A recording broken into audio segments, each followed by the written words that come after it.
Olá, muito boa tarde. Iniciou a direção de coros em 1965 e manteve a atividade musical até aos dias de hoje. Em Portugal, Timor-Leste e em Angola, o padre João Caniço dedicou-se à promoção da música e do canto durante 60 anos, data que vai ser assinalada este sábado com um concerto em Lisboa. O padre João Caniço está connosco, também para comentar a liturgia de domingo, mas primeiro evocamos esse percurso musical, cumprimentando antes de mais o padre João. Muito boa tarde. Muito boa tarde. Obrigado por estar connosco. Muito gosto. Padre João Caniço, se quisermos recordar esse primeiro coro em que iniciou a dinamizar e a dirigir, temos que ir até que localidade, nesse ano de 65? Temos que ir a Braga, à Faculdade de Filosofia, aos alunos que faziam ao domingo a missa em canto gregoriano, quase sempre, com às vezes também uma peça de polifonia, mas que era todos os domingos, continuamente, não podia falhar nunca, e quando fosse festa, ainda com maior grau, digamos assim.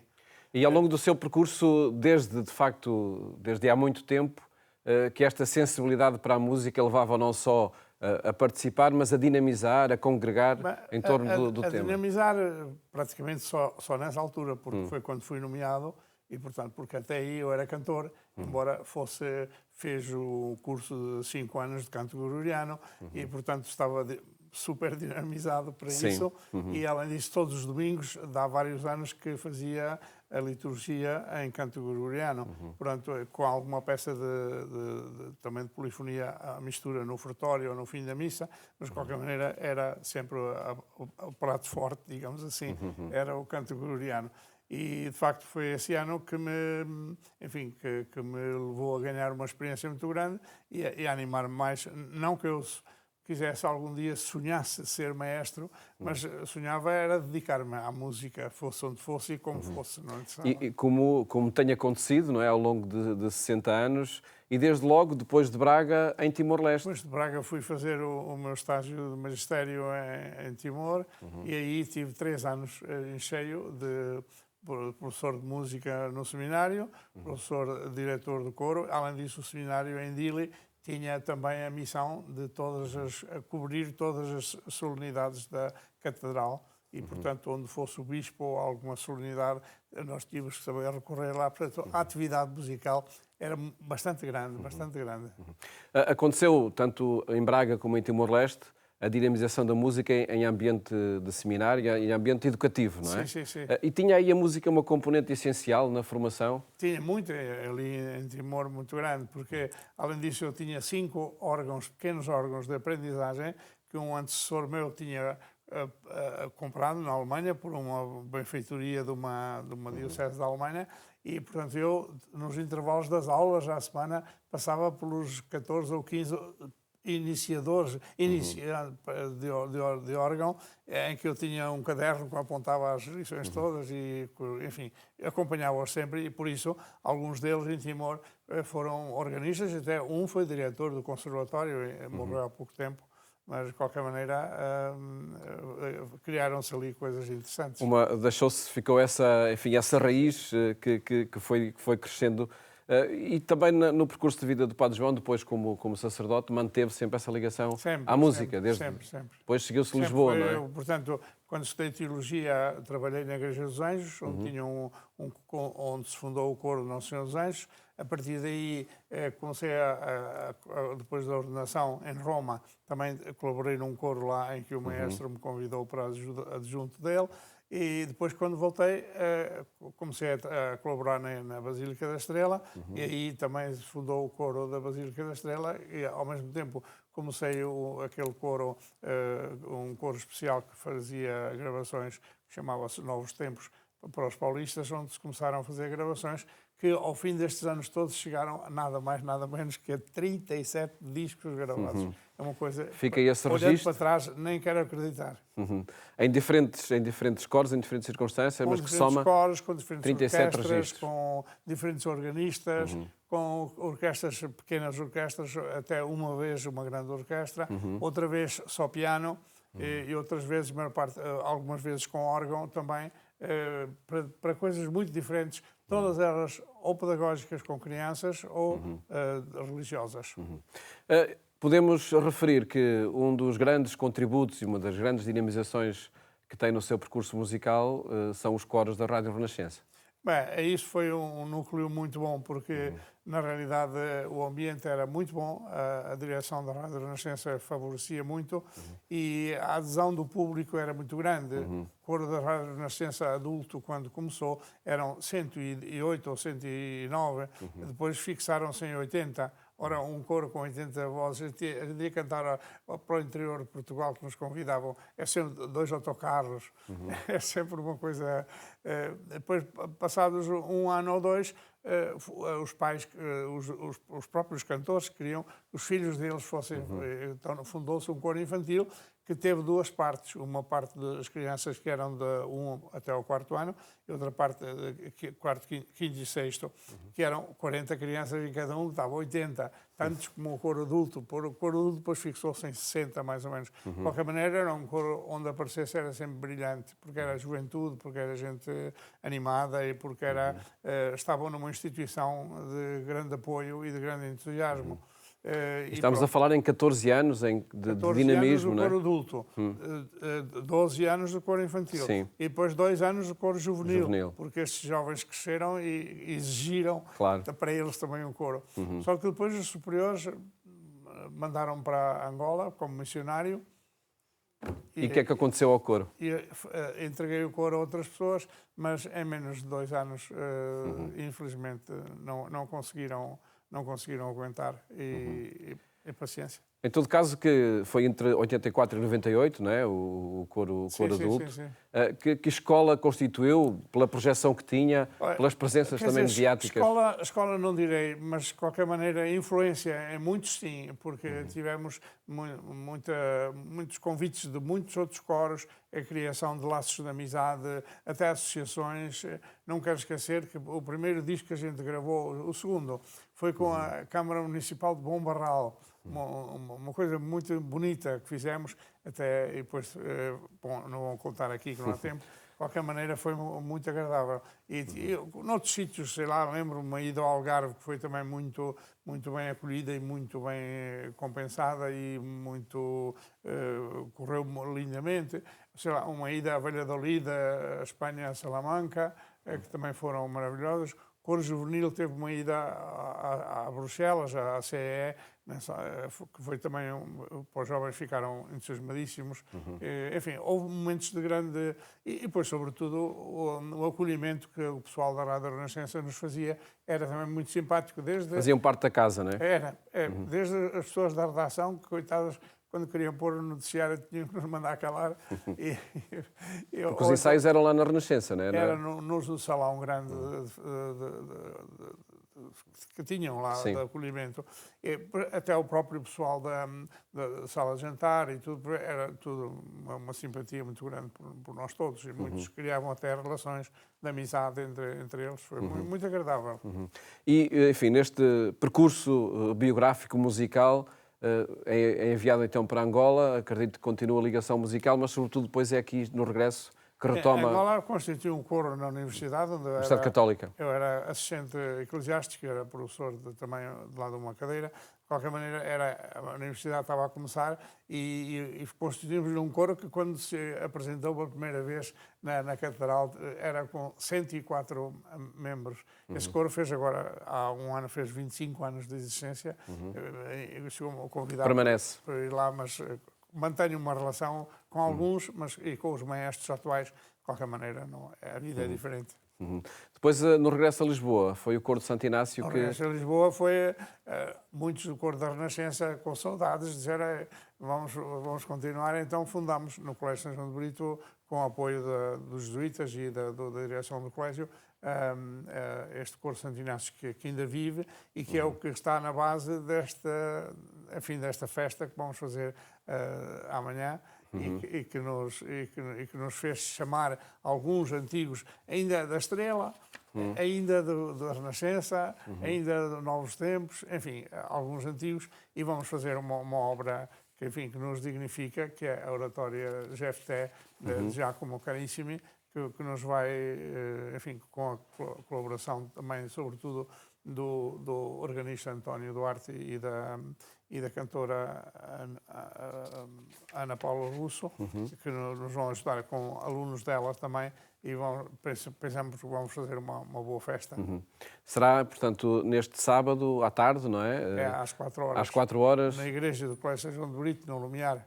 No Lumiar. E fica desde já esse convite também para participar nesse concerto, que acredito que seja de portas abertas, né, para quem quiser participar. Olhando este percurso de 60 anos dedicados à música, que avaliação faz o Padre João Caniço e, sobretudo, que transformações percebeu que iam acontecendo a partir dessa experiência do canto litúrgico? Bom, eu tenho uma vivência própria e por isso não desisto dela. Isto é, para mim, cantar ou animar pessoas a cantar é sempre bom. Felizmente, com a idade em que tenho hoje, mantenho uma certa facilidade ainda e por isso vou fazendo o que posso. O Coro Santo Inácio manteve até há pouco tempo ainda uma missa por mês numa igreja com órgão e mantém com interesse e com relativa facilidade pequenos concertos de 1 hora em lares de terceira idade, onde vamos, por nossa iniciativa, combinando sempre ali entre as 3 e as 4, que é ao fim da sesta e antes do lanche. São as horas precisas.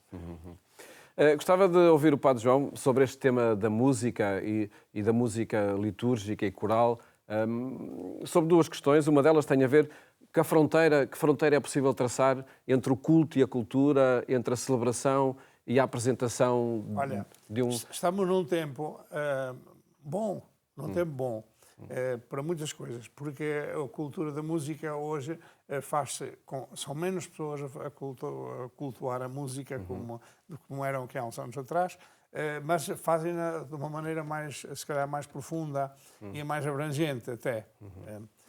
Isso é um lado muito positivo. A nível de igreja, lamento que eu e os meus colegas não tenhamos podido aguentar o passo e, portanto, nos seminários incrivelmente decaiu. Era a grande escola de música que a igreja tinha e os seminários abdicaram de uma maneira incrível. Lembro-me muito bem que o próprio Papa João Paulo II escreveu ainda um documento muito forte contra, mas era a corrente ia noutro sentido e foi, de facto, não foi ouvida esse documento, não foi ouvido. Sinto que alguns bispos falam de vez em quando, mas não operam, isto é, não agem. Mas não há, por exemplo, uma aposta, estou-me a recordar, por exemplo, o Secretariado Nacional da Liturgia, a Escola de Música Litúrgica... Era o que eu ia dizer, eu tenho que bater palmas sempre, desde que se constituiu o Secretariado Nacional da Liturgia em Portugal, é quem merece todas as palmas. Dedica ali um setor muito específico. Sem dúvida, isso sempre. Desde que se constituiu, desde que a Dona Jura de Almendra começou com as Semanas Gregorianas em 1949... sozinha contra tudo e contra todos, mas com um ânimo interior muito grande, até que depois arrastou atrás de si os próprios líderes das dioceses e que depois eles mesmos acharam que o secretariado era o caminho para andar, até porque ela era uma mulher sozinha, com algumas ajudas, mas de qualquer maneira era uma líder e a idade dela ela morreu na década de 90 e, portanto, nessa altura, e antes disso já estava cansada e por isso, mas de qualquer maneira fica o Instituto Gregoriano, a grande obra. E algumas escolas de música também ligadas às dioceses, estão sim, também até abarcar mais leigos. Sim. Ainda neste tema, Padre João Caniço, como é que acompanha até criações musicais? Podem ter, se calhar, outro perfil ou outra tradição musical, mas estou-me a lembrar, por exemplo, dos próprios jesuítas, que têm um laboratório musical. Enfim, há aqui tendências também que podem até dizer mais a novas gerações e que vão sendo criadas. É evidente que não só, por facto, merecem palmas os meus colegas mais jovens, que fazem o laboratório e é uma linha que é seguida por muita juventude, sobretudo juventude universitária, sim. que apoia muito e que a quem agrada este género de música. Não é a música, digamos, tradicionalíssima da Igreja, mas também não é a música que eu entendo que vai alimentar a liturgia. Estamos num tempo de uma procura muito grande e, portanto, todos os valores que vêm são valores que é necessário aproveitar e dar as mãos a todas elas. Eu, felizmente, nunca tive repúdio, nem repudiei, assim, ex-professo, digamos, diretamente, nem nada. Pelo contrário, aceitei sempre que tocassem guitarra ou que tocassem esta coisa, até cavaquinho. Sim, mas então caracterizaria o tempo atual, sobretudo por esse tempo de procura que o coração de um estilo de música. Sim. Isso é que importa. Se ele só sabe tocar berimbau, toca berimbau. Se ele só tocar guitarra, toca guitarra. Estamos num tempo assim, não vale a pena estarmos a exigir que tudo seja acompanhado pelo órgão. Isso é para alto gabarito, isso é para alto nível. E há ocasiões para isso também. Mas pronto, o futuro dirá. Interessa sobretudo também o próprio contexto em que a pessoa se insere na celebração e que o canto ajude a essa celebração. Sim. Acho que a Igreja, como uma organização religiosa, podia dar um passo mais neste sentido. Mas a promover também, de facto, sem dúvida, e a incentivar. Padre sabe. João, o nosso tempo já foi avançando, vamos reservar agora alguns minutos então para comentar a liturgia do próximo domingo e antes de pedir o comentário ao Padre João Coniço, vamos escutar o Evangelho que é lido nas missas deste domingo. Naquele dia, Jesus saiu de casa e foi sentar-se à beira-mar. Reuniu-se à sua volta tão grande multidão que teve de subir para um barco e sentar-se enquanto a multidão ficava na margem. Disse muitas coisas em parábolas, nestes termos. Saiu o semeador a semear. Quando semeava, caíram algumas sementes ao longo do caminho. Vieram as aves e comeram-nas. Outras caíram em sítios pedregosos, onde não havia muita terra, e logo nasceram, porque a terra era pouco profunda. Mas depois de nascer o sol, queimaram-se e secaram, por não terem raiz. Outras caíram entre espinhos, e os espinhos cresceram e afogaram-nas. Outras caíram em boa terra e deram fruto, umas 100. Outras 60, outras 30 por 1. Quem tem ouvidos, ouça. Padre João Coniço, estava a ouvir este texto e estava-me a lembrar até também, da música e dos dons musicais que também passam por esta experiência, se calhar. Uns dão frutos, outros não é? Evidente. Mas o que nos diz esta parábola de Jesus? Nos diz, na minha sensibilidade, sempre depende do nosso caminho, o caminho de cada um. Aceitar, porque a semente tem a mesma força. Ela cai em nós e nós o que é que somos? Somos a beira do caminho, somos o pedregoso, somos os espinhos, somos o quê? É sempre o mesmo problema. Que depois a primeira leitura de Isaías nos vai fazer cair na conta de uma maneira fundamental, nisso mesmo, que Jesus depois aos apóstolos vai explicar também nessa perspectiva. A semente chega, é a palavra de Deus, ela tem vigor, ela onde chega faz fruto. O problema é que nós estamos preocupados com muitas outras coisas, vivemos secos, vivemos pedregosos, vivemos metidos com muitas outras coisas que nos preocupam e esquecemos da palavra de Deus. Daí que essa primeira leitura do profeta Isaías, não é, no capítulo 55, tem essa imagem também da chuva que faz a terra produzir, não é? Também claro, nesse simbolismo. Isso mesmo, porque o problema está em que se eu tiver chuva, a terra produz. Porquê? Sempre uma coisa forte.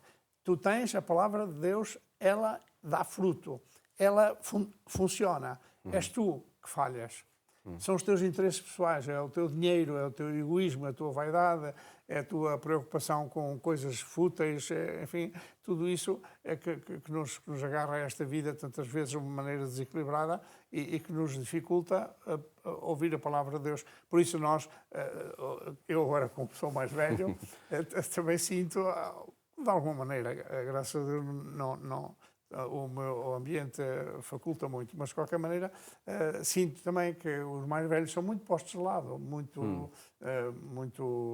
enfim, é a lei da vida, de qualquer maneira... Mas é uma lei que é necessário contrariar, não é? É necessário contrariar, era necessário ver, muitas vezes, não é que as pessoas não sejam delicadas para connosco, são super delicadas, mas, por exemplo, sei lá, para determinadas coisas que eu sentia que, como, por exemplo, como sacerdote eu ainda podia, eu faço funerais, faço batismos, mas, por exemplo, ter uma missa todos os domingos aqui ou lá, já não, porque está velho, porque não sabe. Ter uma comunidade onde se possa também rever e onde possa crescer com ela, sim, não é? E às vezes até sentia que havia sítios ou havia comunidades próprias que até ansiariam por uma pessoa com esta experiência. Mas pronto, não é. Também não, graças a Deus, tenho mais onde... E não há de ser por falta de necessidade, porque há necessidade de sacerdotes em diferentes comunidades, não é? Muita necessidade. Sim. Fica esse apelo também do Padre João, e nestes, também pela experiência que tem. Claro. Comentámos ainda, Padre João Caniço, o texto da segunda leitura, a Carta aos Romanos, no capítulo 8º. Que centralidade tem, neste texto, a revelação que todos os filhos de Deus esperam? Aliás, vem na continuação um pouco do que é que Jesus disse ao explicar a parábola. Portanto, a centralidade está na própria palavra de Deus, a centralidade está naquilo que Jesus nos transmitiu, nos trouxe, etc. E aí é que está. De nós requer compenetração, requer atenção, requer oração, requer intimidade. Disponibilidade para acolher. Exato, acolhimento é essencial. Por isso é que Cristo insistiu sempre neste capítulo. Aí é que está o fundamental.